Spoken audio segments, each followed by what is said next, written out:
que devons-nous faire pour retrouver l'authenticité de l'évangile? Jésus n'a pas changé. Mais le problème, c'est qu'il faut que les gens tendent la main vers Christ. Il faut revenir au carrefour.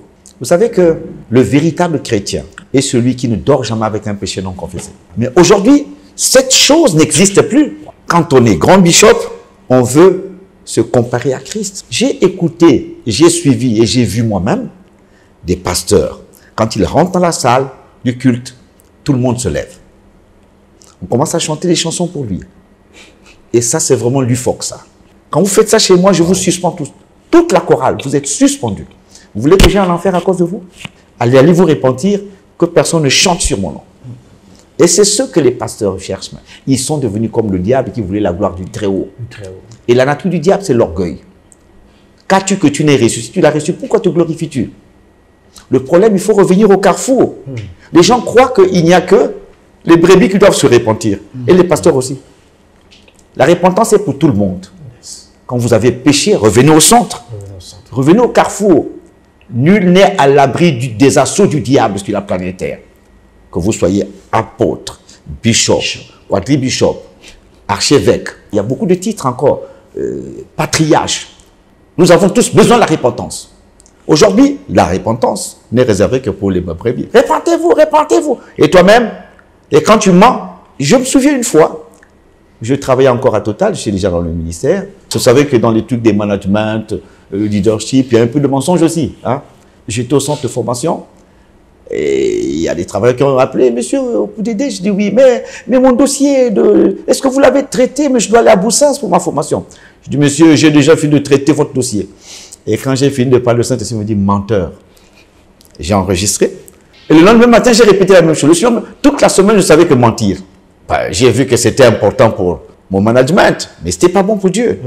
Et quand je suis rentré le vendredi, lundi, je me suis repenti, j'ai menti. Mardi, je me suis repenti, j'ai menti. Mercredi, ma femme suivait, moi je croyais qu'elle ne me suivait pas, mais elle suivait.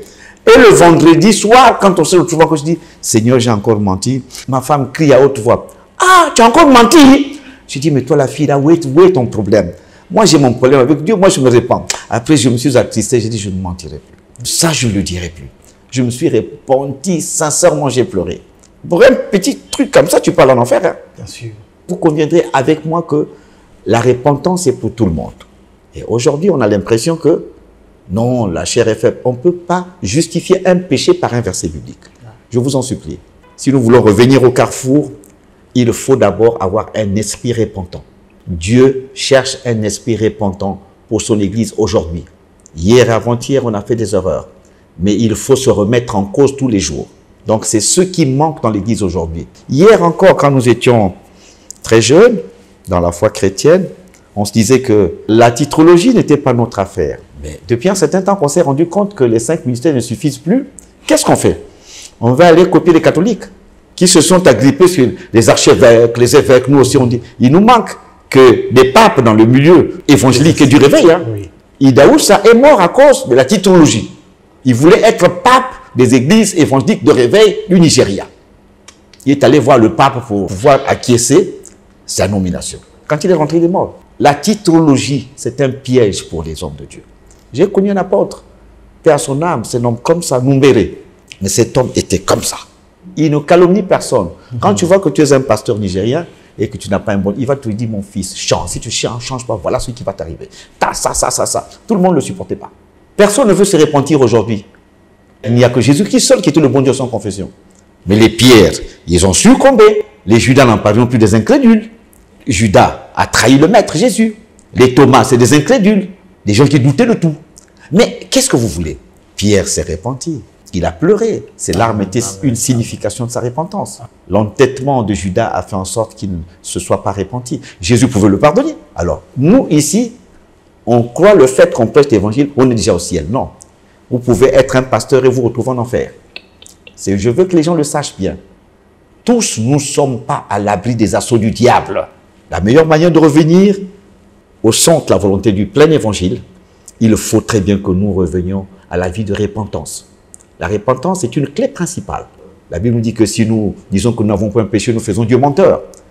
Sa parole n'est point en nous.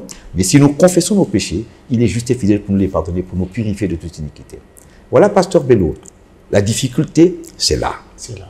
Il faut se repentir. On a l'impression qu'on est des bons dieux sans confession. On se crible les uns les autres. Et c'est ce qui tue aujourd'hui le plein évangile au Congo. Les gens se font une titrologie, des titres qui n'ont même personne au ciel. Donc l'humilité précède la gloire, l'orgueil précède la chute. L'Église n'a qu'à revenir au carrefour dans un esprit de repentance. Et le Seigneur va commencer encore à agir puissamment dans son Église avec des miracles, des prodiges qui accompagneront les hôtes de Dieu et les disciples de Christ en particulier. Amen. Merci beaucoup, évangéliste. Merci beaucoup, Papa Koudédé. Je pense que l'homme de Dieu vient de nous parler cœur à cœur. Et je pense que pour revivre l'authenticité de l'évangile, une seule chose, c'est la repentance. Revenons à l'essentiel. C'est ce que le Seigneur attend de nous. Parce que Jésus-Christ n'a pas changé. Il est le même hier, aujourd'hui et éternellement.